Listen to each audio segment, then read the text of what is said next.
Agora um recadinho para vocês, doutores. Esse recadinho vem da nossa advogada especialista em direito médico, Ana Lúcia Amorim. Ana Lúcia alerta para o seguinte: muitas vezes, aliás, eu acho inclusive que 90% das vezes os médicos fazem um tratamento e sequer tem documentado passo a passo do que o paciente recebeu durante esse tratamento. Sabia que isso é muito importante? Para isso que a gente precisa de um advogado, principalmente nessa área, um advogado especialista em direito médico. Ana Lúcia Amorim, fala aí, doutora. Olá, Aurélia. Hoje eu vou falar diretamente com os médicos. Eu vou ressaltar a importância do uso do termo de consentimento informado e esclarecido. Bem, por que os médicos devem utilizar essa documentação em seus consultórios? Primeiro, porque o paciente tem direito à informação e a informação de uma maneira esclarecida. Esclarecer é mais que informar.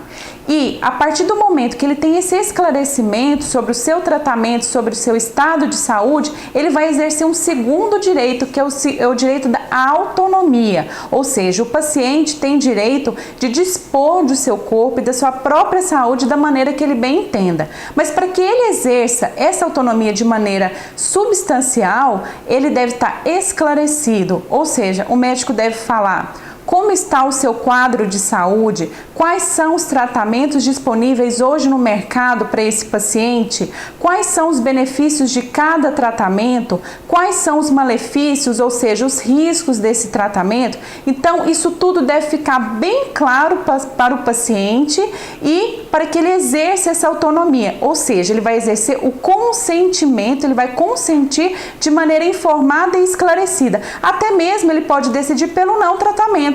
Não, doutor, eu não quero fazer nenhum desses tratamentos que o senhor me propôs, eu não quero tratar a minha doença. Então, quais são os malefícios desse não tratamento?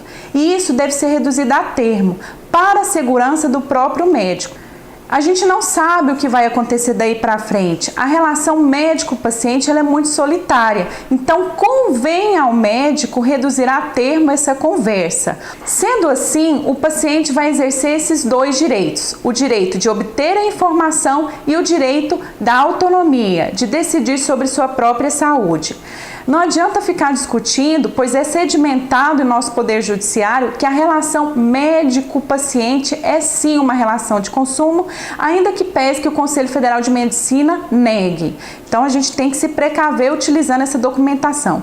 Sem utilização de modelos de sociedade, sem copiar do colega, cada médico tem sua maneira própria de atender o seu paciente e ele deve contar com a ajuda de um advogado para escrever esse documento a 4 mãos. O médico vai passar a informação do tratamento, do que é pertinente à medicina e o advogado vai reduzir a termo, atentando-se para a legalidade, para a utilização em uma possível demanda contra o médico dessa documentação. Ainda que pese a não obrigatoriedade pelo Código de Ética do uso dessa documentação, a Lei 9.263, que trata do planejamento familiar, fala que é obrigatório o uso do termo.